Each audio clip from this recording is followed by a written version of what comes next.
Namaste, Gigi's and the tube of you. Mooney Christine here, founder of glowstrong.net, hostess of the Facebook group Glow and Grow Your Business. And it's Flexibility Friday in my neck of the woods, in my little Facebook group. I am giving out 3 Yin Yoga poses for you to work into your spine. Why do we want to work into our spine? Because, my loves, you are as young as your spine, all right? So, with that being said, like I said, I got 3 simple Yin Yoga poses for you to work your spine. So the first one is dangling. And how do you think you perform it? You stand up. You stand up and you hang. The top half of my body is going to be cut off when I do this, so I'm going to talk you through it as I get up there. So what I'm going to do is I'm going to stand with my feet about hip width apart. And if you like, you can raise those arms up with a beautiful inhalation, and then you will fold forward at the hips and allow yourself to hang. You're not actively pulling yourself down. Gravity is going to do all the work for you. This pose is going to help take off a lot of pressure and to kind of give your mood like a really nice boost. If you're feeling super stressed in the moment, if you come into this pose for like a minute, I promise when you come back up, you'll feel better. Now, when you do come back up, you want to roll yourself up, making sure that your body comes up and your head is going to be the last thing to come up. You're going to be bent over. You want to hold dangling. I would start for a minute and work your way up to the longer holds. If a minute is a little too much to start with, then just start with 30 seconds and then get up to a minute and then build up to 3 minutes, okay? So yeah, let's get into this, okay? So like I said, you'll stand with your feet about hip width apart, and you can bend the knees, okay? Because it's not about us getting that stretch in the back of the knees, it's about us taking that pressure off of the spine, okay? So, we're up here nice and tall. I'm going to do my inhalation, raising those arms up. Beautiful. And I'm going to bend at the waist and allow myself to come forward. You can hold your elbows here to kind of give you a little bit of leverage. Like I said, you can bend those knees and you can let that head hang. And then when it's time to come up, you can simply roll back up, remembering to have your head be the final thing to come up, or you can simply bend those knees, coming down into a squat, and then you can come to sit on your mat, okay? So that's your first pose, dangling. Like I said, start with a minute. If you have to work your way up to a minute, that's perfectly fine. I had to work my way up to 3 minutes. So, I love that pose though. Let me know what you think, how you feel, what kind of results you get. All right, so the second pose is camel. So when we went into dangling, we worked ourselves in a forward fold, okay? We took the spine into a forward bend.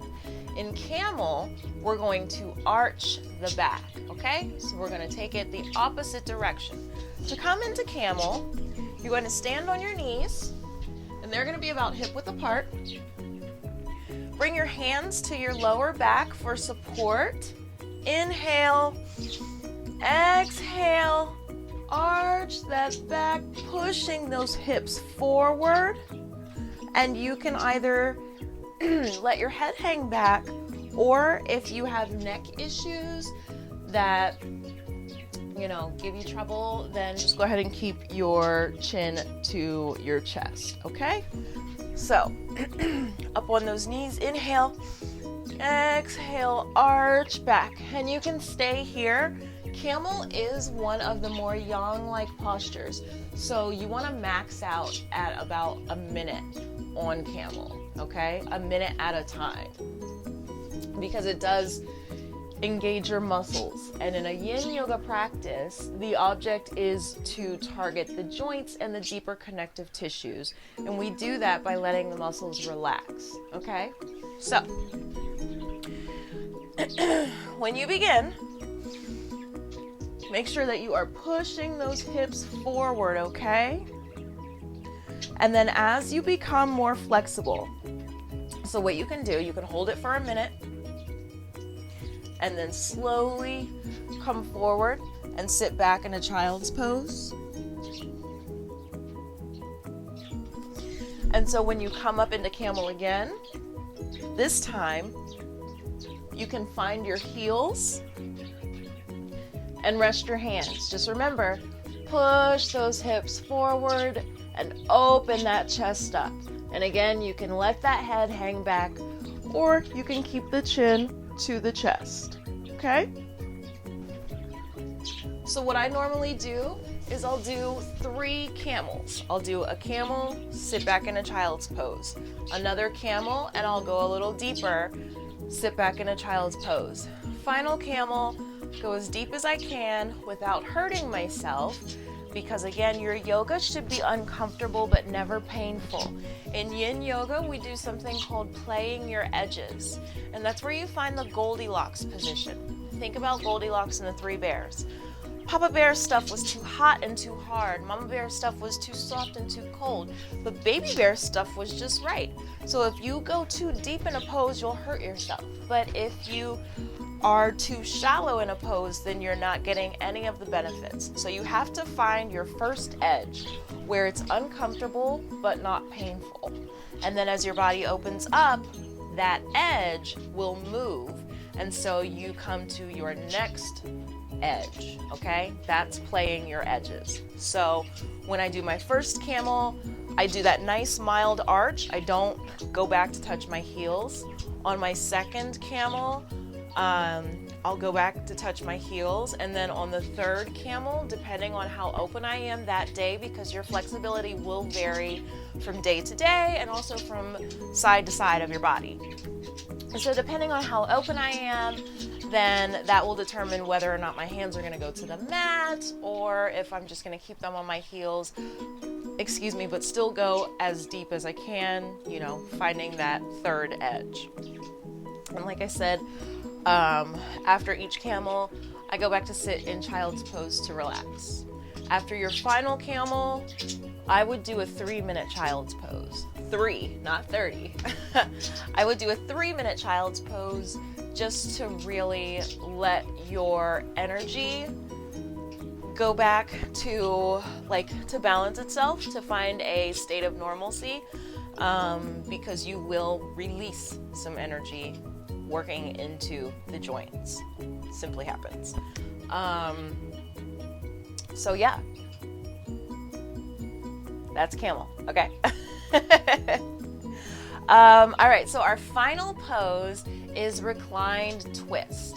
So first we work the spine in a forward bend, and then going into our camel, we are arching the spine.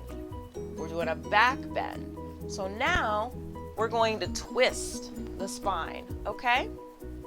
So to come into your reclined twist, you're going to lie on your back, and you could do reclined twists a couple of different ways. There are different variations, and it's pretty much what you do with your arms and your legs. So the basic reclined twist, I'll go to the right first. I normally go to the right first. So bend your left knee, put your right hand on top of your left knee, put your left hand out to the side, turn your head to the left, inhale, and as you exhale, bring that knee across the body over to the floor, but you want to keep your shoulders as close to that mat as possible. Got it? Twist on the exhale. Beautiful. And because this is a yin posture, hold it for 3 minutes at least. You're really going to get into that spine. And then you'll come out, return to center, hug the knees into the chest. You can roll side to side to kind of open the back up. You can roll the knees around in a circle, or you can simply just hold yourself tightly. So then you'll go to the other side, okay? So this time we will have the left leg down, right knee bent, left hand on the right knee, right arm out to the side. Turn the head to the right. Inhale and exhale. Let that leg fall across the body. Yes. Hopefully you get some really good spinal pops. And whenever you have that popping in your joints, it's simply you breaking fixation. When you stay in a position for so long without moving, these little bonds start to form, okay? The connective tissues, they come in. And so when you come back to that joint and you work it and you get a pop, that means that you have broken the fixation that was starting to build, okay? And it's through that fixation that we lose the mobility in our joints, okay? So the more you practice yoga, the more your joints are gonna pop. It's not a bad thing, okay? Now, if there is pain associated with your pops, then go to the doctor. But if there is no pain, if you feel relief and release each time it happens, then just love your practice that much more because it's working for you. It's doing what it's supposed to do, okay? So, another variation with the reclined twist would be to still lie on the back, but this time you can do twisted roots with the legs. And I like to do twisted roots when I need a deeper twist. Maybe I've been doing a lot more of my stretches and stuff, and so a standard reclined twist isn't twisting me enough to get that real juicy pop that I'm looking for. So the way you do twisted roots, lie on your back, bend your knees, okay? So we'll go to the right first. Cross your left leg over your right, okay? We're going to the right. So right hand on top of left knee, okay? Left hand out to the side, head to the left. Inhale, exhale, let those legs fall over. You don't need to cross the ankles because you're already going to get a really good twist here, okay? And you would just come back to center as normal. You can still hold this for 3 minutes on each side. So to go to the left, cross the right over the left. Left hand on the right knee. Right arm out to the side, head to the right. Inhale. And exhale, twist. Yes. And again, you'll hold that for 3 minutes and hug those knees in between the two sides, and then just come to lie flat in Shavasana, final relaxation pose, just to let that energy that you freed up by working into the joint, we're just going to let that energy rebalance itself, find its new normal. Okay? So, those are your 3 poses for this week. I know the birds are loud. Those are your 3 poses for this week. We got Dangling, we got Camel, and we got Reclined Twist. You have 2 variations on Reclined Twist, all right? You should be so good to go. Make sure that you support your practice by drinking plenty of water to help lubricate those joints and build up that padding in your joints, that synovial fluid.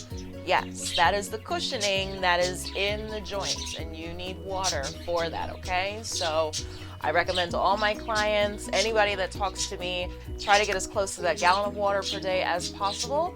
Also, support your practice with clean eating And for those of you who are looking for a way to clean up your eating habits, I actually have a challenge that is going on for the month of March 2020. It is my Healthy Eating Challenge. It's going to be happening on my website, glowstrong.net. It's $5 to get in. And for 28 days, you're going to have 28 days of meal plans, recipes. All you have to do is go to the store. I'm going to give you the grocery list. I'm going to give you the meal plan. I'm going to give you the recipes. So all you have to do is buy the stuff, cook the stuff, eat the stuff. Okay? That starts March 2.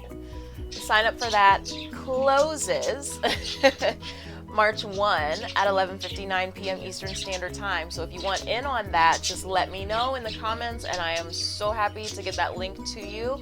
But I will go ahead and throw that link in the description below so that you can get there and register yourself, so that you can take part in this amazing challenge. The first week, we're going to start off detoxing the system. Second week is healthy gut. So we're eating all the good stuff to make our tummies happy so that they are able to absorb all of the awesome nutrients that we'll be putting in for weeks 3 and 4. Week 3 is our vegetarian week. So we're going to get tons of phytonutrients and fiber and other vitamins and minerals.